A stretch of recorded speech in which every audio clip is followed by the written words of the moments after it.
Alhamdulillah pada kesempatan kali ini ya, kita bisa dipertemukan oleh Allah Subhanahu wa taala dalam rangka saling mengingatkan, karena di antara ciri orang-orang yang selamat dari kerugian adalah watawasau bil haq watawasau bis sabr. Itu orang-orang yang saling berwasiat dalam kebenaran dan saling berwasiat dalam kesabaran. Jadi di antara ciri-ciri orang beriman adalah saling menasihati. Siap menasihati dan siap juga untuk dinasihati. Topik yang akan kita bahas pada kesempatan kali ini adalah tentang perumpamaan-perumpamaan seorang mukmin. Di antara metode syariat dalam menjelaskan iman dan takwa adalah dengan memberi perumpamaan-perumpamaan. Allah memberikan banyak perumpamaan dalam Al-Quran, perumpamaan banyak sekali dalam Al-Quran, demikian juga perumpamaan-perumpamaan yang dijelaskan oleh Nabi sallallahu alaihi wasallam. Ya. Dalam Al-Quran Allah sebutkan misalnya wadrib lahum mathalan rajulaini, ya, seperti dalam surat Al-Kahfi, ya. Kemudian juga wadrib lahum ashabal qaryati idh ja'ahal mursalun dalam surat Yasin, dan banyak sekali, ya. Ya. Daraballahu mathalal ladzina kafaru daraballahu mathalal ladzina amanu dalam surat At-Tahrim, ya. Intinya dalam surat Al-Baqarah, innallaha la yastahi ay yadriba mathalan ma ba'udah, Allah beri perumpamaan dengan seperti seekor nyamuk, ya. Dalam surat Al-Hajj, ya ayuhan nasu duriba mathalun fastami'u lah innal ladzina tad'una min dunihi la yakhluqu dzubaban wa ijtama'u lah. Allah Subhanahu wa taala memberi perumpamaan dengan seekor lalat. Banyak Allah berikan perumpamaan-perumpamaan, ya. Ya. Wadrib lahum mathal hayatid dunya, dan banyak sekali dalam Al-Quran. Ini menunjukkan bahwasanya di antara metode syariat dalam menjelaskan perkara iman adalah dengan memberi perumpamaan. Kata Allah Subhanahu wa taala, "Wa tilkal amsalu nadribuha lin-nasi la'allahum yatafakkarun." Dan demikianlah perumpamaan-perumpamaan yang Allah berikan kepada manusia agar mereka berfikir, Banyak sekali, ya, tentang, bahkan buku ditulis tentang perumpamaan-perumpamaan dalam Al-Quran. Ya. Demikianlah, ya, kami berikan perumpamaan-perumpamaan bagi manusia agar mereka berfikir. Dalam ayat yang lain, wa tilkal amsalu nadribuha lin-nasi wa ma yaqiluha illal alimun. Demikianlah perumpamaan-perumpamaan yang Allah berikan kepada manusia dan tidak ada yang bisa memikirkannya kecuali orang-orang alim. Ini isyarat bahwasanya perumpamaan-perumpamaan tersebut harus direnungkan, difikirkan, dan tidak ada yang bisa mengambil pemahaman yang kuat tentang perumpamaan-perumpamaan tersebut kecuali orang-orang alim. Pada kesempatan kali ini kita akan menyebutkan sebagian kecil dari perumpamaan-perumpamaan yang datang dalam beberapa hadis, ya, berkaitan tentang perumpamaan seorang mukmin. Tentu tidak kita sebutkan seluruhnya karena perumpamaan-perumpamaan yang dibuat oleh Nabi sallallahu alaihi wasallam tentang orang-orang beriman sangat banyak, ya. Seperti mungkin sering hadis kita dengar, misalnya al-mu'min lil mu'min kal bunyan yashuddu ba'dhum ba'dha. Seorang mukmin dengan mukmin yang lain seperti suatu bangunan yang kokoh, saling menguatkan satu dengan yang lain. Kita juga sering mendengar Rasulullah SAW bersabda, "Mathalul mu'minina fi tawaddihim wa ta'atufihim wa tarahumihim kamathalil jasadil wahid idza ishtaka minhu 'udhun tada'a lahu sa'irul jasadi bis-sahri wal humma." Perumpamaan kaum mukminin dalam sifat saling mengasihi, saling menyayangi, saling mencintai seperti perumpamaan satu jasad. Jika salah seorang ada jasad yang sakit, maka jasad anggota yang lain akan merasa sakit dan tidak bisa tidur serta demam. Ini contoh perumpamaan tentang mukmin. Tapi pada kesempatan kali ini kita akan bahas perumpamaan-perumpamaan yang mungkin jarang disebutkan. Di antaranya Rasulullah SAW bersabda tentang perumpamaan seorang mukmin dengan lebah. Rasulullah SAW bersabda dalam hadis yang diriwayatkan oleh Al-Imam Ahmad dalam musnadnya dan disahihkan oleh Syekh Albani rahimahullah dan sebelumnya oleh Syekh Ahmad Syakir rahimahullahu taala. Nabi SAW bersabda, "Walladzi nafsu Muhammadin biyadihi." Demi zat yang jiwaku berada di tangannya. Inna masalal mu'min laka masali an-nahlah. Sungguh perumpamaan seorang mukmin itu benar-benar seperti perumpamaan seekor lebah, ya. Akalat tayyiban, lebah itu makan yang baik-baik saja, wa wada'at tayyiban, dan dia tidak mengeluarkan, memproduksi kecuali yang baik-baik saja, wa waqa'at falam tuksir walam tufsid, dan kalau dia singgah atau dia hinggap, dia tidak merusak dan dia tidak mematahkan. Saya ulangi, Rasulullah SAW bersabda, walladzi nafsu Muhammadin biyadihi, demi zat yang jiwa Muhammad berada di tangannya, inna mathalal mu'min, sungguhnya perumpamaan seorang mukmin, la kamathali an-nahlah, sungguh-sungguh seperti perumpamaan seekor lebah. Akala tayyiban, dia tidak makan kecuali yang baik-baik, wa wada'a tayyiban, dan dia tidak mengeluarkan kecuali yang baik-baik, wa waqa'at, kemudian kalau dia singgah, falam tuksir walam tufsid, dia tidak merusak dan juga tidak mematahkan. Hadis ini Rasulullah SAW buka dengan bersumpah. Rasulullah SAW memberikan 3 penekanan. Pertama, Rasulullah bersumpah, walladzi nafsu Muhammadin biyadi, demi zat yang jiwaku berada di tangannya. Rasulullah SAW tidak mengatakan sesuatu yang penting kalau Rasulullah SAW bersumpah, kecuali Rasulullah SAW menjelaskan sesuatu yang sangat penting. Ya, makanya Rasulullah SAW buka dengan sumpah. Tidak semua hadis-hadis Nabi SAW dibuka dengan sumpah. Ketika Nabi SAW membuka satu hadis, beliau dengan sumpah menunjukkan pentingnya pembicaraan tersebut. Terlebih lagi Rasulullah SAW, ini penekanan pertama. Rasulullah SAW memberi penekanan kedua dengan mengatakan inna, sungguhnya, mathalan mu'min, sungguhnya perumpamaan seorang mukmin. Kemudian Rasulullah SAW memberi penekanan yang ketiga dengan lam taukid, laka mathali an-nahlah, sungguh-sungguh benar-benar seperti perumpamaan lebah. Jadi Rasulullah SAW menekankan bicaraan ini agar kita dengar, agar kita berusaha memahami maknanya. Makanya Rasulullah SAW bersumpah, Rasulullah mengatakan inna, sungguhnya, Rasulullah SAW menggunakan lam taukid, sungguh-sungguh. Ya. Jadi demi Allah, benar-benar sungguh-sungguh perumpamaan seorang mukmin seperti seekor lebah. Ya. Taib, apa perumpamaan yang diberikan oleh Nabi SAW? Tentu tidak dari semua sisi lebah. Ya. Rasulullah tidak mengatakan entupnya seperti entup lebah, enggak. Rasulullah SAW menyebutkan perkara-perkara yang perlu direnungkan dari keindahan lebah tersebut. Di antaranya Rasulullah mengatakan inna mathalal mu'min kamathalin nahlah akalat tayyiban, perumpamaan seorang mukmin dengan seperti seekor lebah, akalat tayyiban, dia tidak makan kecuali yang baik-baik saja. Lebah enggak ada makan yang buruk, dia cuma makan sari bunga. Jadi dia milah-milih, tidak semua dia makan. Tidak semua dia makan. Kemudian karena dia makan yang baik-baik, inputnya baik, maka outputnya, hasilnya juga baik. Wada'at tayyiban, maka dia tidak mengeluarkan kecuali yang baik pula. Dia tidak keluar dari tubuhnya kecuali yang baik. Entah madu, entah royal jelly, ya, entah apa lagi, propolis, apa lagi satu? Hah?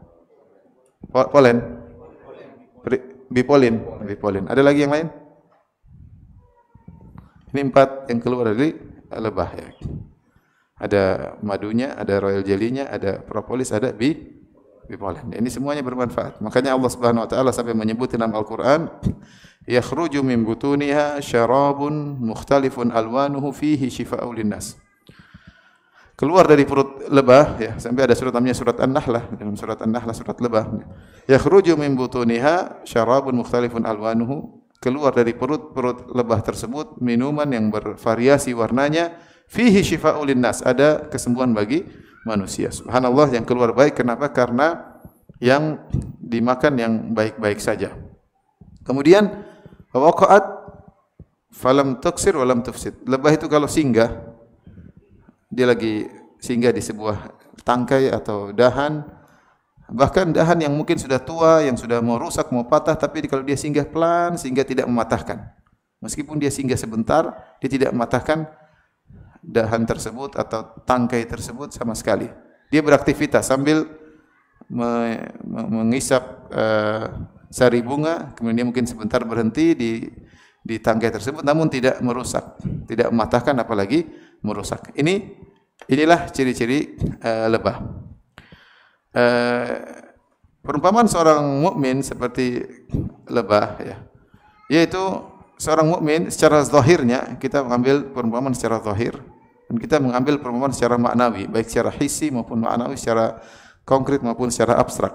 Secara konkret, secara hissi, bahwasanya lebah makan yang baik-baik saja. Nah, seorang mukmin demikian, dia tidak asal makan sembarangan ya. Makan dari yang halal, ya, makan dari yang halal ya. Tidak dia milih ya. Dia makan dari yang halal. Kalau dia makan yang halal, maka outputnya biasanya juga baik, amal saleh. Makanya ada keterkaitan antara makanan halal dengan amal saleh. Ya ayyuhar rusulu kulu minat tayyibati wa'malu salihah. Inni bima ta'maluna basir. Kata Allah Subhanahu wa taala, wahai para rasul, kulu min tayyibat kulu minat tayyibati wa'malu salihah. Makanlah dari yang baik-baik dan beramal saleh. Ibnu Rajab Al-Hambali dalam kitab Jami'ul Hikam menyebutkan bagaimana keterkaitan antara makan yang baik dengan apa? Dengan amal saleh. Kalau kita milih-milih makanan, tidak asal makan, kita meninggalkan yang haram, kita meninggalkan yang syubhat, maka akan berpengaruh pada amal soleh yang kita lakukan. Kita akan semangat, kita akan insyaAllah jauh daripada riya, ya, ikhlas kepada Allah Subhanahu Wa Taala. Karena makanan yang baik punya pengaruh terhadap amalan kita. Ya. Jadi jangan makan sembarang. Ya. Zaman sekarang orang bilang, Ustaz, yang haram saja susah, apalagi yang halal ya. Sakit. Ini musim susah cari makan, susah cari uang, yang haram saja susah, apalagi yang halal. Ini hanyalah bisikan syaitan. Yang halal masih banyak, yang halal masih banyak. Lihat bagaimana ayahnya Al-Imam Al-Bukhari rahimahullah, ya, ketika disebutkan biografinya, ayahnya Imam Al-Bukhari ketika akan meninggal dia mengatakan, aku tidak mengetahui aku makan dari satu keping dirham syubhat, tidak ada. Satu keping dirham syubhat enggak ada sama sekali. Semua yang dia makan dia yakin adalah halal. Yang dia makan untuk dirinya, untuk keluarganya, dia yakin 100% apa? Halal. Yang syubhat aja enggak ada. Maka di antara produknya adalah Al-Imam Al-Bukhari rahimahullah taala. Nah, kalau kita makan sembarangan, produknya kura-kura ninja kadang. Makan sini, terbang sana, tebas sana, makan sini, nipu teman, bohongin teman. Semua kita lakukan, waliyadzubillah, ya hasilnya ya begitu-begitu. Nanti anaknya nakal, kamu nakal, bapak sudah setengah mati kerja, makan syubhat, kamu begini hasilnya. Jadi berusaha untuk makan yang halal. Ya, barang siapa yang berusaha makan yang cari yang halal, maka Allah akan mudahkan. Allah akan mudahkan. Ini makna secara zahir, makna secara maknawi atau abstrak, yaitu kita dalam kehidupan ini milah-milih. Sebagaimana kita tidak makan kecuali makan yang baik, demikian juga janganlah kita melihat kecuali melihat yang baik. Janganlah kita mendengar kecuali mendengar yang baik. Janganlah kita berkata-kata kecuali kata-kata yang baik. Seperti lebah ya. Yang mau kita lihat di alam semesta ini sangat banyak ya. Apalagi di alam YouTube ya, banyak sekali yang bisa dilihat ya. Alam Facebook, alam medsos, banyak sekali yang bisa kita lihat. Kalau kita tidak milah-milih, kita akan melihat hal-hal yang buruk yang akan merusak iman kita ya. Banyak sekali, terutama anak-anak muda ya, jomblo-jomblo ya. Banyak hal yang menggoda iman ya. Jangankan yang belum menikah, yang sudah menikah pun bisa sangat mudah untuk tergoda ya. Baik kita lihat di media, di alam nyata ataupun dunia maya. Seorang menjaga pandangannya, tidak melihat kecuali yang baik-baik saja. Kalau dia melihat yang haram, dia ucapkan astagfirullah. Astagfirullahaladzim ya. Cuma kenyataannya saking terbiasanya kita melihat yang haram, tidak pernah kita milah-milih, akhirnya kita pun merasa itu hal yang biasa dan kita pun tidak pernah beristighfar ya. Kemudian lihat medsos, lihat berita wanita pembawa acaranya terbuka auratnya, terlihat rambutnya, terlihat lekuk tubuhnya, terlihat sebagian keindahan tubuhnya, kita pun tidak berkata astagfirullah. Ya. Lagi nonton YouTube, kemudian tiba-tiba ada iklan, ada cewek cantik, ya. Kita pun tidak mengatakan apa? Astagfirullah. Itu menunjukkan kita sudah tidak pilih-pilih lagi. Kita asal ngelihat ya. Terus kapan mau istighfar? Mau telanjang bulat baru istighfar. Itu mukadimah, nanti orang terbiasa. Terbuka aurat ini dianggap biasa, dianggap sih. Menunjukkan kita tidak milah-milih dalam melihat. Akhirnya nanti berpengaruh pada kelezatan kehidupan rumah tangga kita. Seorang yang tidak menundukkan pandangannya, tidak milah-milih, akhirnya apa? Produknya dia tidak bahagia. Dia tidak bahagia. Lihat istrinya tidak cantik lagi. Padahal istrinya cantik. Tapi setan menghiasi. Kata orang, rumput tetangga lebih apa? Lebih hijau, ya. Ya, padahal rumputnya sudah hijau, tapi kalau lihat rumput tetangga lebih hijau. Istrinya sudah cantik, tapi karena dia seling memandang sana sini, tidak menundukkan pandangan, artinya istrinya tidak kelihatan cantik. Akhirnya hambar. Tidak ada rasa tertarik kepada istrinya. Itu istrinya cantik, apalagi kalau istrinya jelek, lebih parah lagi. Maksudnya kurang cantik, bukan jelek. Kalau istrinya kurang cantik, lebih parah lagi.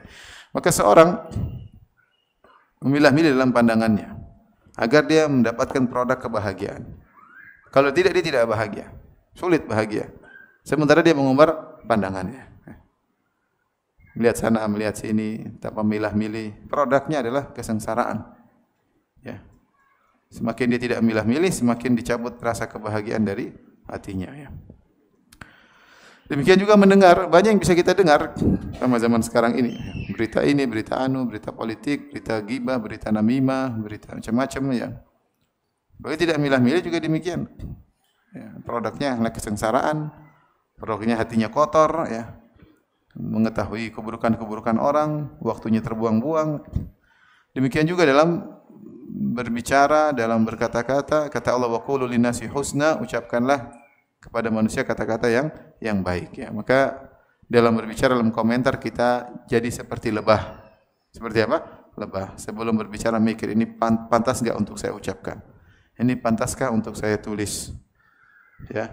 Ini memberi mudarat atau maslahat? Ini menyakiti hati teman saya atau tidak? Ini harus kita renungkan sebelum kita berbicara.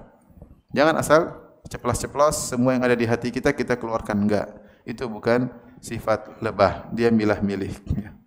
Dia milah-milih. Nah, antum juga ketika berbicara ya milah-milih. Ketika mau status, update status juga milah-milih. Jangan semua yang lewat distatuskan ya. Ya. Jangan semua yang lewat distatuskan, dijadikan komentar. Pilih-pilih agar produk dari sikap selektif kita itu bermanfaat. Inilah kira-kira makna dari akala tayyiban wa wada' tayyiban. Lebah itu tidak makan kecuali yang baik, maka dia tidak memproduksi kecuali yang baik pula. Saya ingin tanya, ada yang sini pakar lebah? Ada? Lebah itu buang hajat atau tidak? Tidak tahu. Sama, saya juga tidak tahu ya. Baik, kemudian kata Rasulullah SAW, waqa'at falam tufsid walam tuksir. Lebah itu kalau singgah, dia tidak merusak dan dia tidak mematahkan.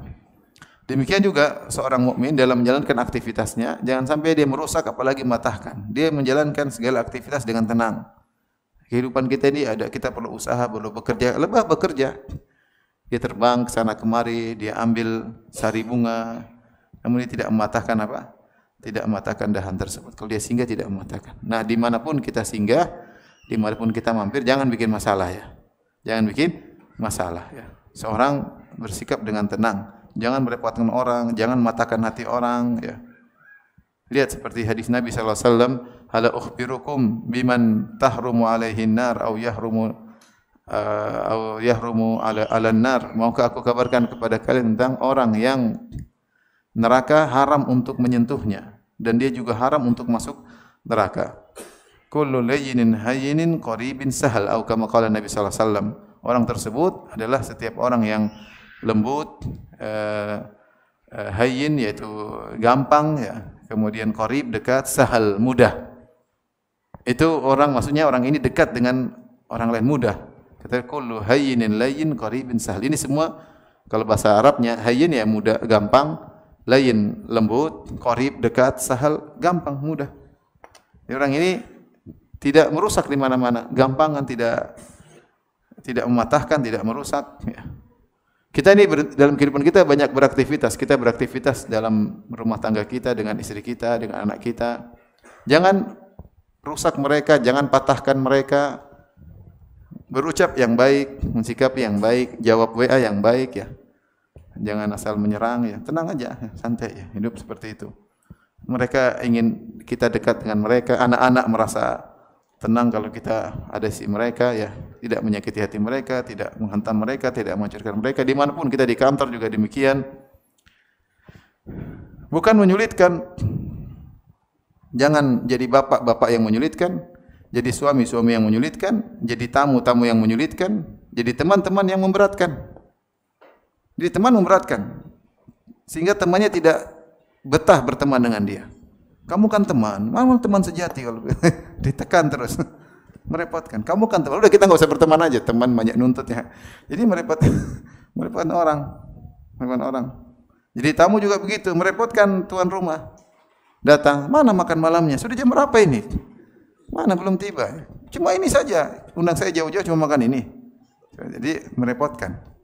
Itu namanya merusak dan mematahkan. Mematahkan hati tuan rumah, ya, merusak ekonominya. Jadi di mana-mana santai menjalin dengan apa? Tenang. Dalam masalah kita dalam grup, gitu. Ada masalah keluar baik-baik. Kalau masalah tidak usah kalian memang grup brengsek, tidak usah begitu. Ya, tidak usah begitu. Jadi orang kullu hayyin layyin qaribin sahal. Orang yang lembut, gampangan, dekat, sehingga orang tenteram. Kalau antum enggak ada, dicari-cari, mana si fulan? Kurang ramai kalau enggak ada dia, Masya Allah. Ini orang yang Insya Allah diharapkan masuk apa? Neraka. Dan haram untuk masuk neraka. Tapi kalau antum tidak ada, alhamdulillah dia tidak datang. Alhamdulillah. Waduh, kalau dia datang repot. Kalau dia datang semua deg-degan. Waduh, datang. Ini aduh repot seperti ini. Kata Nabi sallallahu alaihi wasallam, "Inna syarran nasi manzilatan yaumil qiyamah man tarakahun nas atau man wada'ahun nas ittiqa'a fuhsyi." Orang yang paling buruk kedudukannya pada hari kiamat di sisi Allah adalah yang ditinggalkan masyarakat gara-gara lisannya yang buruk. Jadi jadilah seperti lebah. Ya. Jadi Rasulullah mengatakan, "Inna matsalal mu'min," sungguhnya perumpamaan mukmin yang sejati seperti apa? Seperti lebah. Baik. Kita sama-sama belajar menjadi lebah, ya. Jadi pilih yang baik-baik, ya. Lihat yang baik-baik, selektif dalam apa yang lihat, apa yang kita dengar. Kalau ada yang buruk kita jauhi, ya. Kalau yang haram kita tinggalkan, ya. Jangan seperti lalat, ya, mencari yang buruk-buruk, yang borok-borok, yang busuk-busuk.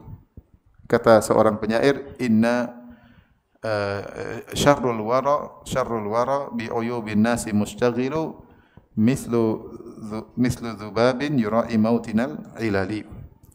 Seburuk-buruk orang adalah yang sibuk dengan aib-aib orang lain, seperti lalat yang hanya singgah di tempat-tempat yang buruk, ya, tempat-tempat kotor, ya. Jadilah antum seperti lebah, ya. Tapi ini perumpamaan pertama yang saya sampaikan pada kesempatan kali ini.